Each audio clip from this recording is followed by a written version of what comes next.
إن الحمد لله نحمده ونعوذ بالله من شرور أنفسنا ومن سيئات أعمالنا من يهده الله فلا مضل له ومن يضلل فلا هادي له وأشهد أن لا إله إلا الله وحده لا شريك له وأشهد أن محمدا عبده ورسوله أما بعد فقد قال الله تعالى في القرآن العظيم الفرقان المجيد فأعوذ بالله من الشيطان الرجيم بسم الله الرحمن الرحيم رب اشرح لي ويسر لي أمري واحلل عقدة من لساني يفقهوا قولي رب يسر ولا تعسر إن أريد إلا الإصلاح ما استطعت ما توفيقي إلا بالله عليه توكلت وإليه أنيب அளவில்லா கருணையாளன் நிகரில்லா அன்புடையவன் அல்லாஹ்வின் பெயரை கொண்டு ஆரம்பிக்கிறேன். அல்லாஹ்வின் சாந்தியும் சமாதானம் நபிகள் நாயகம் ஸல்லல்லாஹு அலைஹி வஸல்லம் அவர்கள் மீதும் அவர்களுடைய வழிமுறையை பின்பற்றி வாழ்ந்த உத்தம சத்திய சஹாபாக்கள், தாபீன்கள், தபா தாபீன்கள், ஐம்மாக்கள், இன்னும் நல்லடியார் அனைவர் மீதும், குறிப்பாக அல்லாஹ்வின் இல்லத்தில் அவன் நம்மீது கடமையாக்கியுள்ள ஜுமாவுடைய தொழுகை நிறைவேற்றுவதற்காக வேண்டி அல்லாஹ்வின் தூதர் அவர்கள் காண்பித்த வழிமுறை பிரகாரம் ஜுமாவிற்கே உரிய நேரத்தில் இங்கே ஒன்று கூடியிருக்கின்ற நம் அனைவர் மீதும் வல்ல ரஹ்மான் அல்லாஹ்வின் கருணையும் கிருபையும் நிலவட்டும் என்கிற பிரார்த்தனையோடு இந்த ஜுமாவுடைய முதலாம் முறை ஆரம்பிச்சுகிறேன். அன்புக்குரிய தர்மி சகோதரர்களே, பெரியவர்களே, சகோதரிகளே, தாய்மார்களே, அல்லாஹ்வுடைய மார்க்கத்தை பின்பற்றுகிற நாம் இந்த உலகில் இதன் மூலம் கண்ணியத்தையும் மறுமையில் மகத்தான வெற்றியையும் எதிர்பார்க்கிறோம். இஸ்லாமிய மார்க்கத்தை பின்பற்றுகின்ற ஒருவருடைய இவ்வுலக லட்சியம், இவ்வுலகத்தில் அவர் நிலையாக நிரந்தரமாக இருந்துவிட வேண்டும் என்பதாக ஒரு காலம் இருக்க முடியாது. ஏனென்றால் இந்த உலக வாழ்க்கை என்பது தற்காலிகமானது, அது நிலையானதல்ல, நிரந்தரமானதல்ல என்பதை ஒவ்வொரு முஸ்லிமும் உறுதியாக நம்பிக்கை கொண்டா ஆக வேண்டும். மரணம் என்கிற ஒன்றை அல்லாஹ் தஆலா எதெல்லாம் நம்மை சுற்றி வாழுகின்ற உயிர்களோ அல்லது நாமோ எல்லாருக்கும் அல்லாஹ் விதித்த ஒன்று. மரணிக்காத ஒரு ஆத்மா என்பது உலகத்தில் இல்லவே இல்லை. மரணத்திற்கு பிறகு நாம் என்னவாக போகிறோம் என்பதை பற்றியும் நாம் தெளிவாக அறிந்து வைத்திருக்கிறோம். மறுமையில் அல்லாஹ் தஆலா நம்மை எல்லாம் உயிர் கொடுத்து எழுப்பி விசாரணை செய்ய இருக்கிறான். அந்த விசாரணைக்கு பிறகுதான் நம்முடைய மறுமை வாழ்க்கை இருந்து கொண்டிருக்கிறது. அது ஒன்று நிலையான மகிழ்ச்சிகரமான வாழ்க்கை அல்லது நிலையான துன்பம் தருகின்ற வாழ்க்கை. இப்படி இரண்டில் ஒன்றாகத்தான் இருக்க முடியும். அடுத்தால் அல்லாஹ் தஆலா சொல்லுகிறான், குல்லு நஃப்ஸின் தாயிகத்தில் மவுத், எல்லா ஆத்மாவும் மரணத்தை சுவைத்தே ஆக வேண்டும்.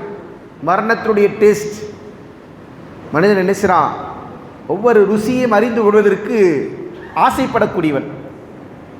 உலகத்தில் நம்ம என்னெல்லாம் உண்டு வாழுகிறோம், ருசித்து வாழுகிறோம். அப்படியான ருசிகளை நமக்கு என்ன செய்யுது, ருசிகளின் மீது நமக்கு நாட்டம் இருந்து கொண்டிருக்குது. அதனால தான் நல்லா எல்லா ருசியும் நீ ருசிச்சுக்கோ, கடைசியில் உனக்கு ஒரு ருசி இருக்கு. அந்த ருசி என்ன? அதுதான் மரணம் என்கிற ருசி. அல்லாஹ்வின் தூதர் அவர்கள் அதை எப்படி சொன்னாங்கன்னு சொன்னா, அக்ஸிரு ஹாதிமில் லத்தாத், உலகத்துடைய இன்பங்களை, லத்தாத் என்று சொன்னால் ருசிகளை, சுவைகளை, டேஸ்டுகளை, அதை முறித்து விடுகின்ற ஒன்றை நீங்கள் அதிகமாக நினைவு கூறுங்கள் என்று சொன்னாங்க. நம்ம இன்னைக்கு கிடைச்சிடும் ருசிக்காக வேண்டித்தான் ஓடிக்கொண்டிருக்கிறோம். பக்கத்து நம்ம வீட்டில் நல்ல உணவு இருந்தாலும் பக்கத்தில் ஒரு ஹோட்டல் திறந்துட்டாங்கன்னா என்ன செய்கிறோம், அங்கே என்ன டேஸ்ட் பார்த்தாகணும். அங்கே சாப்பிட்டதோடு மட்டுமில்லாமல் ரிவ்யூஸ் என்னது, அந்த ஒரு இடத்துல சாப்பிட்டேன், அந்த இங்கே என்ன மாதிரி டேஸ்ட் இருக்குது, அப்படியா அங்கேயும் டேஸ்ட் பண்ணிவிடுவோம் அப்படின்னு செய்யுது. டேஸ்ட்டுக்காக வேண்டியே ஓடிக்கொண்டிருக்கிறோம். அப்போ இந்த டேஸ்ட்டை முறிக்கக்கூடிய ஒன்று தான் என்னது, மரணம் என்பதாக அல்லாஹ்வின் தூதர் சொல்கிறார்.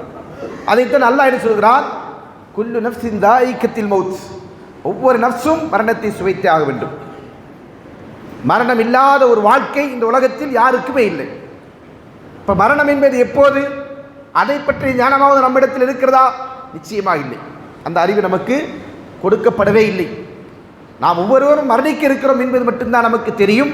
எப்போது மரணிக்க இருக்கிறோம், எங்கே மரணிக்க இருக்கிறோம், எந்த சூழலில் நாம் மரணிக்க இருக்கிறோம் என்பதை பற்றி நமக்கு யாருக்கும் எதுவும் தெரியாது.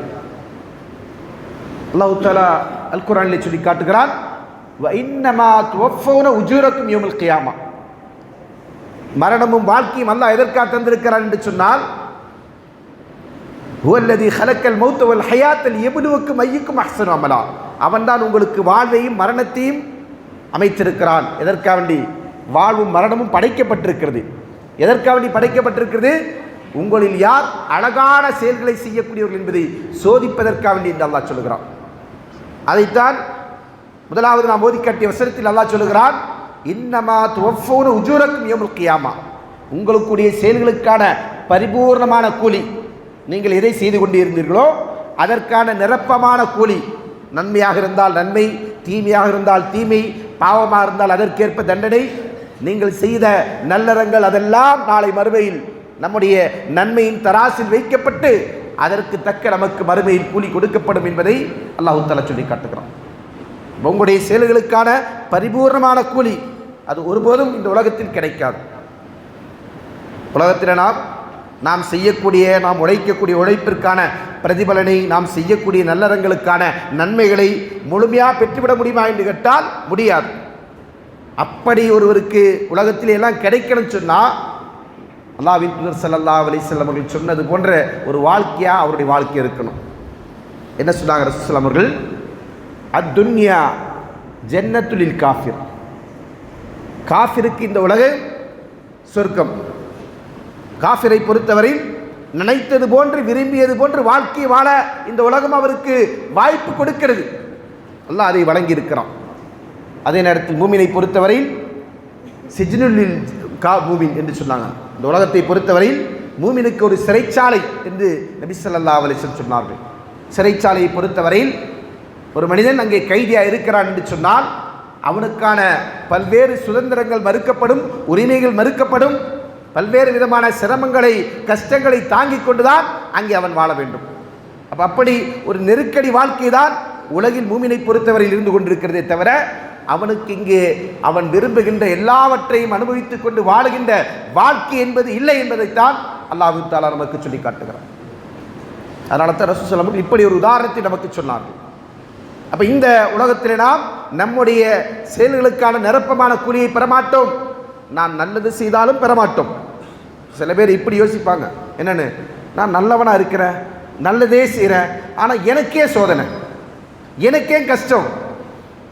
அவன் பாருங்க அயோக்கியனாக இருக்கிறான், அல்லது ஏமாற்று பேர் வழியாக இருக்கிறான், அவன் சந்தோஷமாக இருக்கிறானே, நிம்மதியாக இருக்கிறானே, நல்ல செழிப்பாக வாழ்கிறானே, ஆனால் நான் தான் என்ன செய்கிறேன், ஏமாளியாக கஷ்டப்படக்கூடியவனாக இருக்கிறேன் என்பதாக புலம்பிக் கொண்டிருப்பான். அப்படியான அல்லாஹ் எடுத்து சொல்லுகிறான், உங்களுடைய செயல்களுக்கான பரிபூர்ணமான கூலி இங்கே கொடுக்கப்படாது. அது எங்கே தான் கொடுக்கப்படும்? மறுமை நாள் தான் கொடுக்கப்படும். அதனால நல்லா சொன்னா, ஃபமன் ஸுஹ்ஸிய அனின் நாரி வ உத்கிலல் ஜன்னah. உங்களில் யார் நரகத்திலிருந்து காப்பாற்றப்பட்டார்களோ, சுப்ஹானல்லாஹ். அன்பானவர்களே, நம்மில் இன்றைக்கு பலருக்கும் சொர்க்கம் என்று சொல்லுகிற போது அதை நான் ஆசைப்பட வேண்டும், அதை அடைவதற்கு என்ன வழிகள் இருக்கிறது என்பதை நாம் தேட வேண்டும் என்பதை பற்றிய ஆவல் குறைந்திருக்கிறது. அதே போன்றுதான் நரகம் என்று சொல்லுகிற போது அதை கண்டு நான் அஞ்ச வேண்டுமே, நான் ஒரு காலம் ஒரு நாளும் அந்த நரகத்திற்கு சென்றுவிடக்கூடாது, அதிலிருந்து நான் என்னை தற்காத்துக் கொள்ள வேண்டுமே என்கிற பயமும் பதட்டமும் இல்லாமல் நாம் வாழ்ந்து கொண்டிருக்கிறோம்.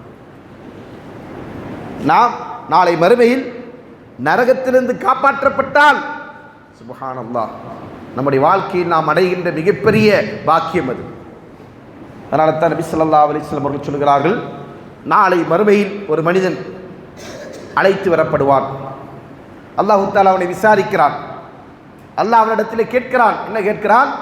இந்த உலகம், நீ வாழ்ந்த உலகம் இருக்கு இல்லையா, அந்த உலகத்தில் இருக்கின்ற அனைத்தும் உன்னுடைய சொந்தமானது, எல்லாமே உனக்கு சொந்தம். அல்லாஹ் நாடினால் அப்படி கொடுத்துட முடியும் தானே? உலகம் முழுக்க ஒருத்தனுக்கே அல்லாஹ் கொடுக்கணும்னு நினைச்சிட்டா அல்லாஹ் கொடுத்து விட முடியும். ஏனென்றால் உண்மையான இந்த உலகத்திற்கு எஜமானன் அல்லாஹ். அந்த எஜமானன் நாடிட்டா என்ன செய்வான்? ஒட்டுமொத்த உலகம் உன்னுடையதாண்டா என்று ஒருத்தனுக்கு எழுதி கொடுக்கணும்னு நினைச்சா அல்லாஹ் கொடுத்துருவான். அப்போ அந்த மனிதனை அல்லாஹ் விசாரிக்கிற போது கேட்கிறார், இந்த உலகத்தில் இருக்கின்ற அனைத்தும் உன்னுடையது. அப்படி இருக்கும்போது அந்த ஒட்டுமொத்த செல்வத்தையும் நீ இந்த நரகத்திலிருந்து உன்னை பாதுகாத்துக் கொள்வதற்காக வேண்டி ஈடாக கொடுக்க வேண்டும் என்றால் நீ கொடுப்பதற்கு தயாரா? யாரை பார்த்து கேட்கிறான் அல்லாஹ்? நரகவாசியாக இருந்து கொண்டிருக்கிற ஒரு மனிதனை பார்த்து அல்லாஹ் கேட்கிறான். இவ்வளோ மகத்தான ஒரு விஷயம் நரகத்திலிருந்து ஒருவன் காப்பாற்றப்படுவது என்பது. அதனால தான் அல்லாஹ் அந்த அடியானை பார்த்து இப்படி கேட்கிறான். அவன் சொல்லுகிறான், பலா யா ரப், நிச்சயமாக என் ரட்சகா, எனக்கு உலகத்தில் இருக்கிற அனைத்தையும் எனக்குரியதாக இருந்து இந்த நரகத்திற்கு ஈடாக நான் அதை அனைத்தையுமே கொடுக்க வேண்டும் என்று சொன்னால் நான் இதோ தயாராக இருக்கிறேன் என்று அந்த மனிதன் அல்லாஹ்விடத்தில் சொல்லுவான். அப்பேற்பட்ட ஒரு பாக்கியம் தான் அல்லாஹ் இந்த வசனத்திலே நமக்கு சொல்லி காட்டுகிறான். ஃபமன் ஸுஹ்ஸிய அனின் நார், நரகத்திலிருந்து ஒருவன் காப்பாற்றப்படுகிறான். நரகத்திலிருந்து நாம் ஏன் காப்பாற்றப்படுகிறோம்? எப்படி காப்பாற்றப்படுவோம்?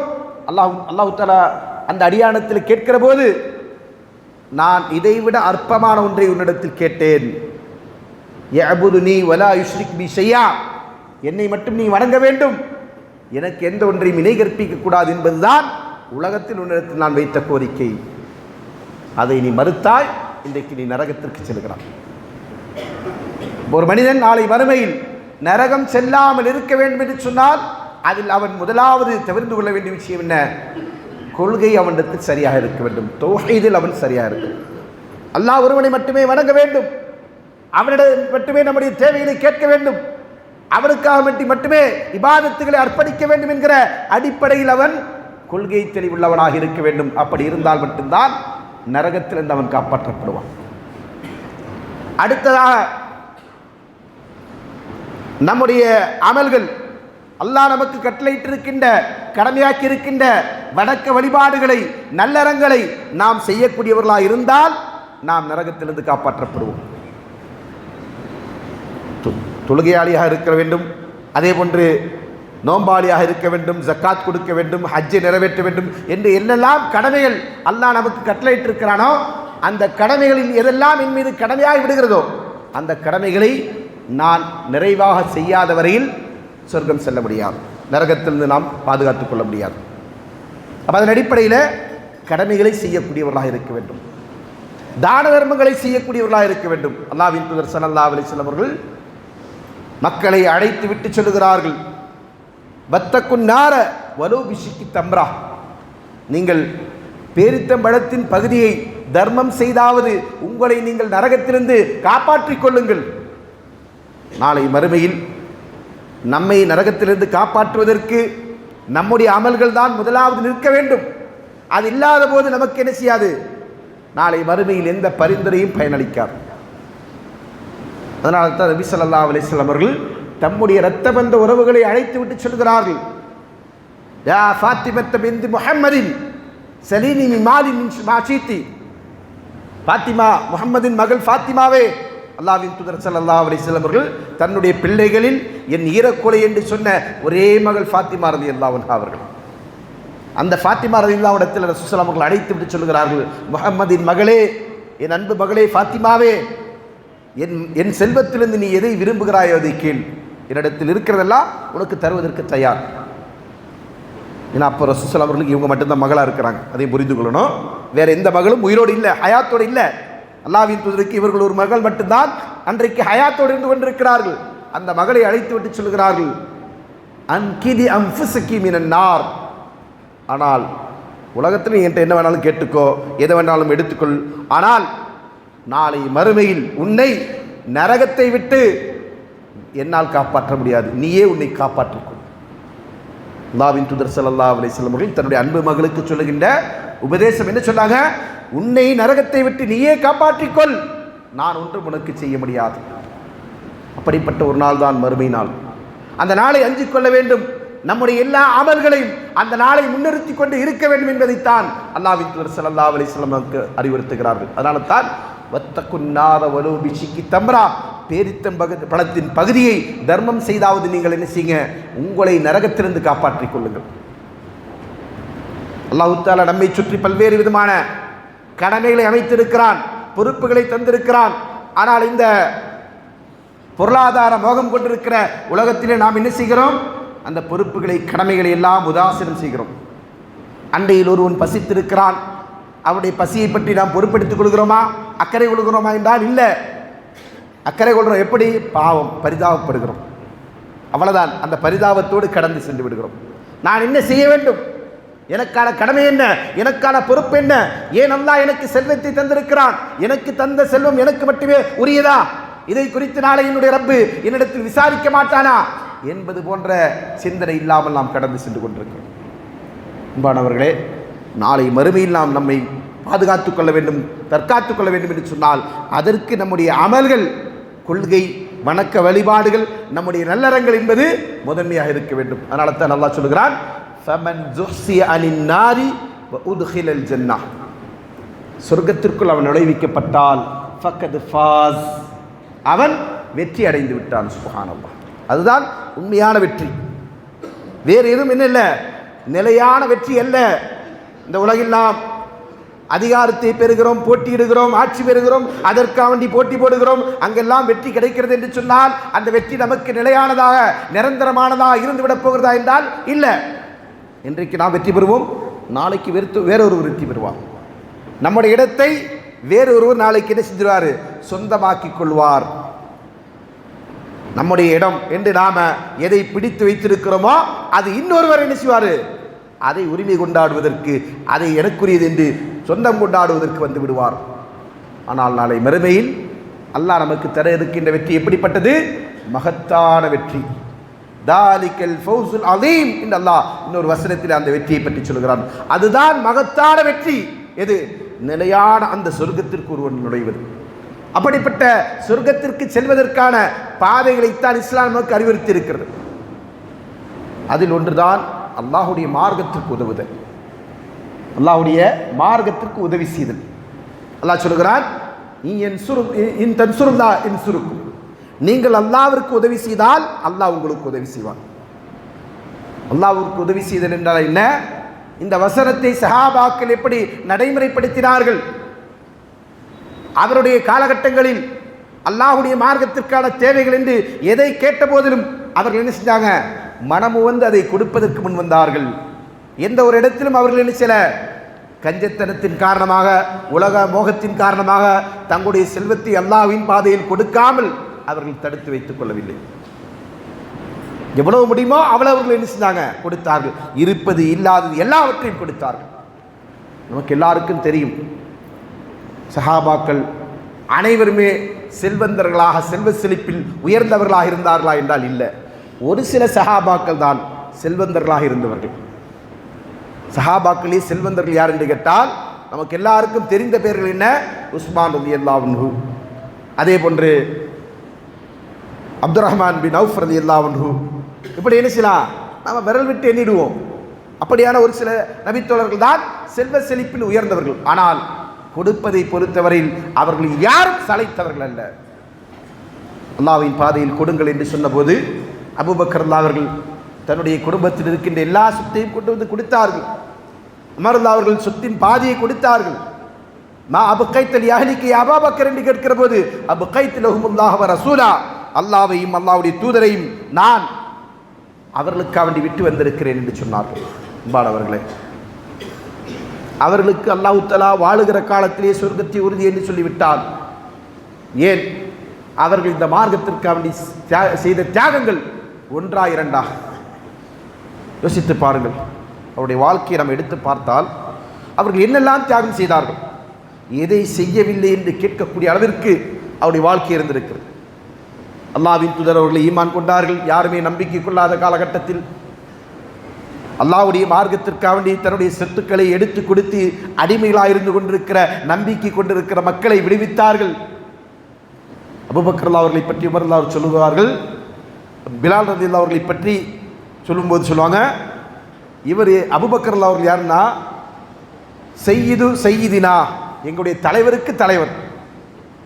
ஏன்னா அவர் தான் இவரை விடுதலை செய்தார்.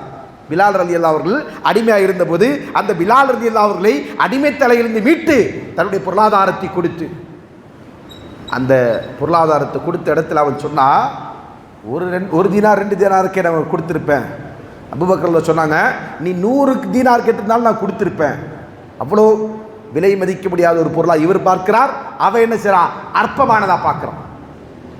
அந்த இடத்துல அபூபக்கர் சொன்னாங்க, தன்னுடைய சொத்தை அல்லாஹ்விற்காக அல்லாஹ்வுடைய பாதையில் செலவிடுவதாக நினைத்து ஒரு அடிமையை அடிமை தலையிலிருந்து விடுவிக்கிறார். ஒரு மூமினை அடிமை தலையிலிருந்து விடுவிக்கிறார். நம்ம இதெல்லாம் என்ன செய்வோம்? அப்படி செஞ்சால் எனக்கு என்ன லாபம்? அவன் அடிமையாக இருக்கிறான், சுதந்திரமாயிட்டான், எனக்கு என்ன கிடைக்க போகுது? நம்முடைய கால்குலேஷன் என்னது? அப்படி தான் இருக்கும். ஏன்னா நம்ம வந்துடுச்சிரோம் உலக ஆதாயத்தோடு சிந்திக்கிறோம். அவர்கள் மறுமைக்காக வேண்டி யோசித்தார்கள். அதனால் நினைச்சாங்க அந்த அடிமையாக இருந்து கொண்டிருக்கிற பிலால் ரலியல்லாஹு அன்ஹு அவர்களை தன்னுடைய பொருளாதாரத்தை கொடுத்து மீட்டெடுத்தார்கள். அது எவ்வளவு கேட்டாலும் கொடுப்பேன் என்று நினைச்சாங்க சொல்றாங்க. ஏன்? அல்லாஹ்விற்காக வேண்டி செய்கிற காரியம். இதற்கு அல்லாஹ்விடத்தில் எனக்கு நற்கூலி இருக்கிறது என்பதை உறுதியான நம்பிக்கையோடு செய்கிறார்கள். அதனால் அவர்கள் நினைச்சாங்க கொடுப்பதற்கு கொஞ்சமும் தயக்கத்தை காட்டவில்லை என்பதை பார்க்கிறோம். அப்படி செய்த அல்லாஹ்வுடைய மார்க்கத்திற்காக வேண்டி ஹிஜ்ரத் செய்து வந்தவர், அல்லாஹ்வுடைய மார்க்கத்திற்காக வேண்டி பல்வேறு போர்களுக்கு சென்றவர், அல்லாஹ்வின் தூதரை தன்னுடைய அல்லாஹ்வின் தூதருக்கு அரணாக இருந்து கொண்டு எல்லா காலத்திலும் அவரை அரவணைத்துக் கொண்டிருந்தவர். அப்படியான ஒரு நபித்தோழர் அபூபக்கர் அவர்கள். அப்படி இருந்துமே அல்லாஹ்வின் தூதர் அவர்கள் அவர்களுக்கு சொர்க்கத்திலே முதலிடம் என்று முதன்மையான நபராக அறிவித்து விட்டார்கள். அப்படி இருந்துமே அவர்கள் சில அல்லாஹ்வுடைய பாதையில் செய்கின்ற செலவினத்தை ஒருபோதும் அவர்கள் குறைத்து கொண்டதில்லை. ரசூல் அவர்கள் வாழுகிற காலத்தில் அவருக்கு சான்று சொல்லிட்டு போயிட்டாங்க இல்லையா? என்னன்னு? அபூபக்கர் ஃபில் ஜன்னா. அபூபக்கர் அவர் யாரு? சொர்க்கவாசி. ரசூலுல்லாஹ்வுடைய வஃபாத்திற்கு பிறகு அவர்களுக்கு அந்த சொர்க்கம் உறுதியாக இருக்கின்ற நம்பிக்கை தானே இருக்கணும். அப்போ அவர் என்ன செய்யணும்? அப்பவாவது செலவினங்களை குறைச்சிக்கலாமா அப்படின்னா செய்யல. மரண படுக்கை வரையிலும் அவர்கள் என்ன செஞ்சாங்க? என்னெல்லாம் அவருக்கு செல்வங்கள் இருந்து கொண்டிருக்கிறதோ அல்லாஹ்வுடைய பாதையில் கொடுத்து கொண்டே இருந்தார்கள். ரசூலுல்லாஹ்வுடைய வஃபாத்திற்கு பிறகும் அவர் நினைச்சாரு அவருக்கு இருக்கக்கூடிய எல்லா பொருளாதாரத்தையும் அல்லாஹ்வுடைய பாதையில் கொடுப்பதையே தன்னுடைய வாழ்க்கையில் லட்சியமாக கொண்டிருந்தார் என்பதை நாம் பார்க்கிறோம். அதே போன்றுதான் இணைய சஹாபாக்கள் அல்லாஹ்வுடைய பாதையில் கொடுப்பதை அவர்கள் நினைச்சாங்க பெரும் பாக்கியமாக கருதினார்கள். அதனால தான் அபூ தஹ்தா என்கிற ஒரு நபித்தோழர், அபூ தஹ்தா ரலியல்லாஹு அன்ஹு என்று சொல்லக்கூடிய ஒரு நபித்தோழர் அல்லாஹ்வின் தூதருடைய அவையில் அமர்ந்து கொண்டிருக்கிறார். அந்த நேரத்தில் வேறொரு நபித்தோழர் வருகிறார். அவருக்கு ஒரு பேரித்த மரம் தன்னுடைய வீட்டை சுற்றிய ஒரு பகுதியில் இருந்து கொண்டிருக்கிறது. அது தன்னுடைய வீட்டிற்கு தனக்கு சொந்தமானதை ஆக்கி கொண்டால் அவர் தன்னுடைய வீட்டை சுற்றி ஒரு வேலி அமைத்துக் கொள்ள முடியும். அந்த தேவைக்காண்டி அவருக்கு என்ன செய்ய வேண்டியிருக்கு? அந்த ஒரு பேரித்த மரம் கிடைக்க வேண்டும். அல்லாஹ்வின் தூதரிடத்தில் முறையிடுகிறான். இதற்கு வேறொரு காரணம் சொல்லப்பட்டிருக்கிறது. அந்த பேரித்த மரத்திலிருந்து விழக்கூடிய பழங்கள் இவர் வீட்டில் இல்லாத போது இவருடைய பிள்ளைகள் எடுத்து சாப்பிட்டு விடுகிறது. அதனால் என்ன செய்றாங்க? அந்த நபித்தோழர் அனுமதி இல்லாத அடுத்தவருடைய பொருளை எடுத்து என் பிள்ளைகள் உண்டு விடுகிறார்களே என்கிற கவலையோடும் என்ன செய்றாங்க? இந்த நபரை அணுகுகிறார் என்கிற செய்தியும் சொல்லப்பட்டிருக்கு. அவர்கிட்ட போய் முறையிடுறாங்க, அந்த ஒரு பேரித்த மரத்தை வித்துருங்க, எனக்கு கொடுத்துருங்க, அதுக்கான தொகையை தந்துடுறேன் அப்படி. அவர் விற்கிறதுக்கு உடன்பாடு இல்லாதவராக இருக்கிறார். அப்போது நபி ஸல்லல்லாஹு அலைஹி வஸல்லம் சொன்னாங்க, அதை யார் இவருக்காண்டி விட்டு கொடுக்கிறாரோ அல்லது வாங்கி தருகிறார்களோ அவருக்கு சொர்க்கத்தில் அது போன்ற ஒரு மரம் கிடைக்கும் என்று சொன்னாங்க. சொன்ன ஆஃபர் என்னது? சொர்க்கத்தில் கிடைக்கும். நம்ம மக்கள் என்ன செய்வோம்? நாளைக்கு என்ன கிடைக்கும், இங்கே என்ன கிடைக்கும் அப்படின்னு யோசிப்போம். அதை கேட்டுக்கொண்டிருக்கிற அபூ தஹ்தா ரலியல்லாஹு அன்ஹு அல்லாஹ்வின் தூதரிடத்தில் வருகிறாங்க. வந்துட்டு யார சொல்லலாம், நான் அவருக்காக வேண்டி அந்த மரத்தை இவர்கிட்ட விலை பேசி வாங்கி கொடுத்தால் எனக்கும் சொர்க்கத்தில் அது கிடைக்குமா என்று கேட்கிறாங்க. ரசூலுல்லாஹ் ஆம் உமக்கும் கிடைக்கும் என்று சொன்னார்கள். சொன்ன உடனே அவர் போறவர் என்ன செய்கிறாரு? அந்த ஒரு மரத்திற்கு விலை பேசுகிறார். விலை படிய மாட்டேந்து தர்க்கமாக ஓடிக்கொண்டிருக்கிறது. கடைசியில் அவர் ஒரு ஆஃபர் கொடுக்கிறார், பம்பர் ஆஃபர் அப்படின்னு சொல்ல முடியா, அந்த மாதிரி ஒரு ஆஃபர் சொல்றாரு. என்ன சொல்றாரு தெரியுமா? எனக்கு 600 மரம் கொண்ட ஒரு தோட்டம் இருக்கிறது. எத்தனை மரம்? 600 மரங்களை கொண்டிருக்கிற ஒரு தோட்டம். அந்த தோட்டம் இருக்கக்கூடிய லொக்கேஷனை சொல்லி, இடத்தை சொல்லி, இந்த இடத்துல எனக்கு தோட்டம் இருக்கு இல்லையா, அது அவருக்கு தெரியும். ஆமாம், அந்த தோட்டத்தையே வச்சுக்கோ, இந்த ஒரு மரத்தை மட்டும் கொடுத்துரு. சுப்ஹானல்லாஹ். அன்பானவர்களே, இப்படியான ஒரு காரியத்தை இன்றைக்கு நம்மில் யாராவது செய்வதற்கு முன் வருவார்களா என்று கேட்டால் உண்மையிலேயே சொர்க்கத்தை அந்த அளவிற்கு அவர்கள் ஆசைப்பட்டால் மட்டும்தான் முன் வருவார்கள். இல்லாவற்றால் என்ன செய்வாங்க? இப்படியான காரியத்தை செய்தவரை பார்த்து இவ்வளோ பெரிய ஏமாளியை நான் இந்த உலகத்தில் பார்க்கவே இல்லை என்று சொல்லுவார்கள். அவங்க யாரு? அவருடைய பார்வையில் யார்? அவர் ஏமாளி. ஏன் ஒரு மரத்துக்காக வேண்டி 600 மரத்தை கொடுத்துட்டு வந்துட்டியே அப்படின்னா இது ஏமாளி தானே. அப்போ ஏமாளியாக பார்ப்போம். ஆனால் அபூ தஹ்தா ரலியல்லாஹு அன்ஹு அவர்கள் என்ன செய்றாங்க, அவர் உடன்பட்ட உடனே சற்றும் தலைக்காமல் உடனே அந்த தோட்டத்தை என்ன செய்றாங்க, உனக்குரியது, முடிஞ்சு போச்சு டீல், அந்த ஒரு மரத்தை அவருக்கு நீ விட்டு கொடுத்துரு என்று சொல்லிவிட்டு தன்னுடைய தோட்டத்திற்கு வருகிறார். தன்னுடைய தோட்டத்திலே மனைவியும் பிள்ளைகளும் இருந்து கொண்டிருக்கிறார்கள். அவர் தோட்டத்தின் வெளியே வந்துவிட்டு தன்னுடைய மனைவியை அழைக்கிறார். யா உம்மு தஅதா தஆலி, முதாதாவே வெளியே வா அப்படின்னு சொல்றாங்க. ஏன் இந்த மனுஷன் வெளியிலேருந்து கூப்பிட்றாரு? இப்படிதானே, நம்ம இடம் நம்ம வீடு, என்ன செய்யணும், நேராக உள்ள வர வேண்டியதானே. இவர் என்ன செய்கிறாரு, வெளியில் வாசல் நின்று கூவி நம்மளை அழைத்து கொண்டிருக்கிறார் என்று காரணம் என்ன என்று என்பதை அந்த அந்த சஹாபிய பெண்மணி ஆராயிறாங்க. அவர் சொல்றார், நான் இந்த தோட்டத்தை விற்று விட்டேன். எவ்வளவுக்கு விட்டீங்க? நஹலத்தும் ஃபில் ஜன்னா, அவர் சொல்றாரு சொர்க்கத்தில் ஒரு மரத்திற்காக வேண்டி விட்டு விட்டேன். சுப்ஹானல்லாஹ். இன்னைக்குள்ள பெண்கள் அல்லாஹ் பாதுகாத்தவர்களை தவிர என்ன சொல்லுவாங்க, கூறுகட்ட மனுஷா, அறிவிற்க அவனுக்கு, உன்னை போய் நான் நம்பி இருக்கிறேனே, நானும் உன் பிள்ளைகளும் என்ன நாளைக்கு நடுத்தறது தான் கொண்டு வந்து விடுவீங்க அப்படின்னு என்ன செய்வாங்க, எல்லாத்தையும் சொல்லி முடிச்சிருவாங்க இல்லையா. ஆனால் அந்த தாய் என்ன சொல்றாங்க தெரியுமா, ரபிஹல் பை, அப்படியா சொர்க்கமா, சொர்க்கத்தில் ஒரு பேரித்த மரமா அப்படின்னா என்னது, லாபமான வியாபாரம். சுப்ஹானல்லாஹ், அதான் லாபம், உண்மையான லாபம் இல்லையா. அதைத்தான் சுஹைப் ரூமி ரலியல்லாஹு அன்ஹு, சுஹைப் இப்னு சினான் அர்-ரூமி என்று சொல்லக்கூடிய ஒரு நபித்தோழர் ஹிஜ்ரத்துக்கு புறப்படுகிறார். அவரை வழிமறைத்து விட்டு மக்கா முஷ்ரிக்கீன்கள் அவரிடத்தில் சண்டையிடுவதற்கு முற்படுகிறார்கள். அவர்கள் அதற்கு என்ன காரணம் சொன்னாங்க, நீங்கள் இங்கே வரும்போது ஒன்றுமே இல்லாதவராக வந்தீங்க, எங்கள் நாட்டுக்கு வந்தது யார், நீங்கள் ஏழையாக வந்தீங்க, ஆனால் இங்கே வந்துட்டு என்ன செஞ்சீங்க, பணங்காசுகளை சம்பாதித்து விட்டீர்கள். இப்போ நீங்கள் என்ன செய்றீங்க, அந்த செல்வத்தோடு இந்த ஊரை விட்டு நீங்கள் போகலாம்னு நினைக்கிறீங்களா அப்படின்னு கேட்கும்போதா அவர் திரும்ப கேட்குறாங்க, இன்ஜால்துலக்கு மாலி அத்தஹல்லூன சபீலி, என் செல்வத்தை, அதைத்தான் நீங்கள் குறிக்கோளாக வச்சிருக்கிறீங்க, ஒட்டுமொத்த செல்வத்தை நான் உங்களுக்கு தந்துட்டா நான் ஹிஜ்ரத் போகிறதுக்கு என்ன அனுமதிப்பீங்களா? யாராவது வாழ்நாள் முழுத்து சம்பாதித்து இப்படி ஒரு நிமிடத்தில் இழந்து விடுவதற்கு முன் வருவோமா? வரமாட்டார்கள் என்பதை அறிந்து கொண்டு அந்த மக்கா முஷ்ரிக்கீன்கள் ஆம் அப்படியானால் செய்வோம் என்று சொன்னார்கள். உடனே எல்லா சொத்தும் உங்களுக்கு வச்சுக்கிங்க, நான் மட்டும் போகிறேன் என்று போனார்கள். இவருடைய இந்த வருகை அல்லாஹ்வின் தூதர் அவர்களுக்கு வஹி அறிவிக்கப்படுகிறது.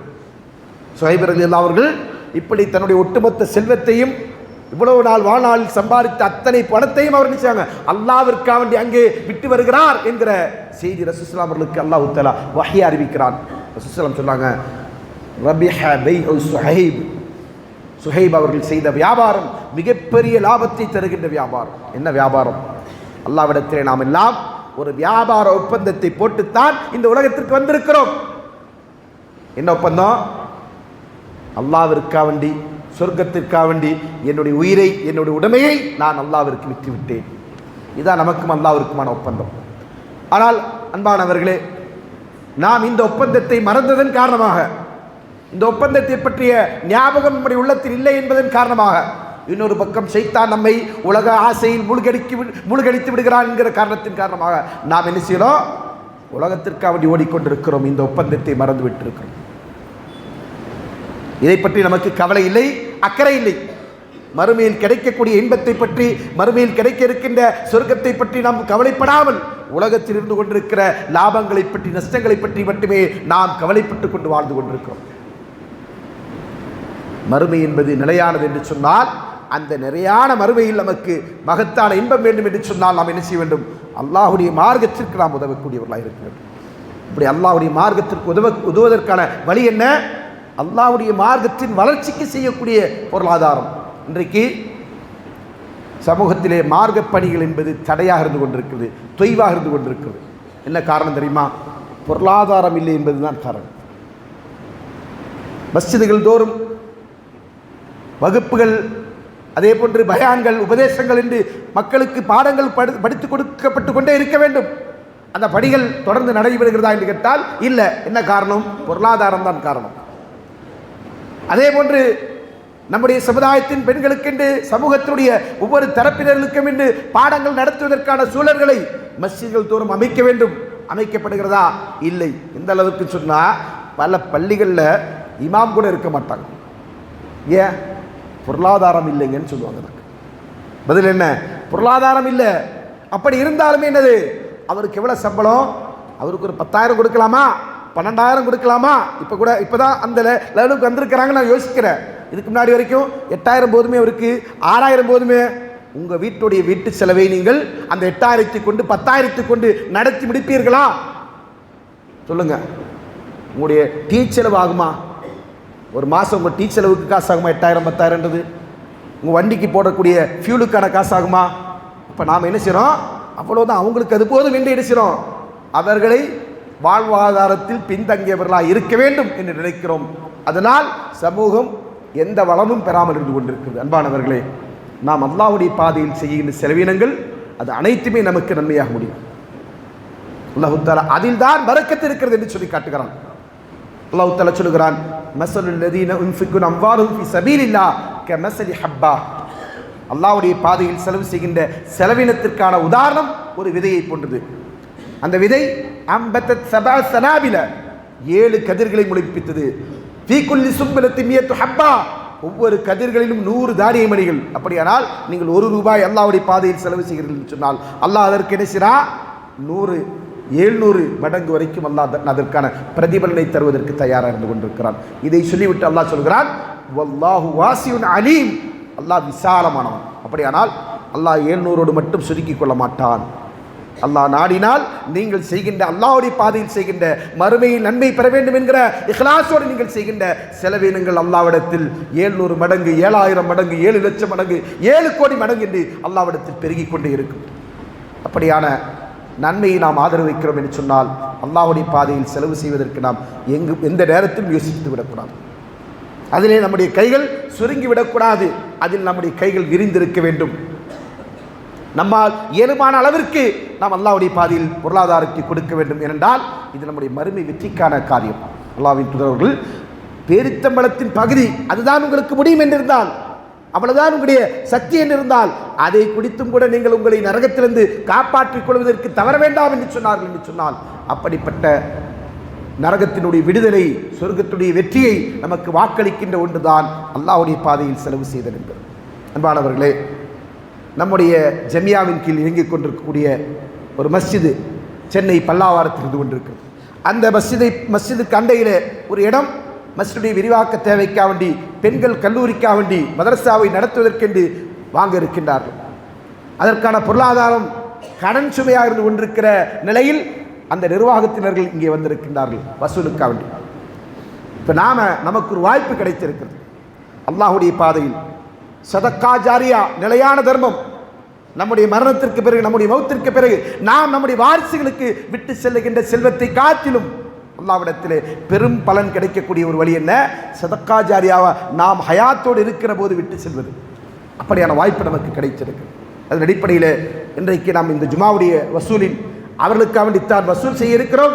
எனவே இங்கே இருக்கக்கூடிய அத்தனை சகோதரர்களும் நம்மால் இயலுமான அளவிற்கான பொருளாதாரத்தை அல்லாஹ்வுடைய பாதையில் கொடுத்து உதவுங்கள்.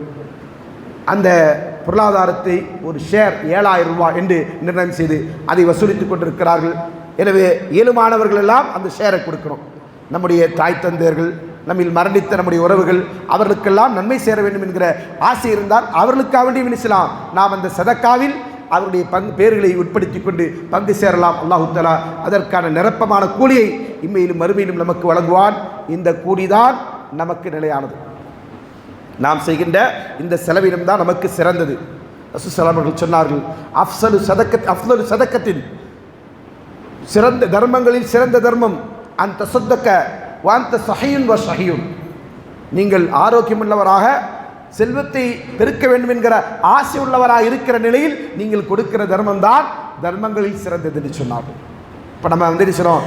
தர்மத்தை பெருக்க வேண்டும் என்கிற ஆசை உள்ளவர்களாக இருக்கிறோம்.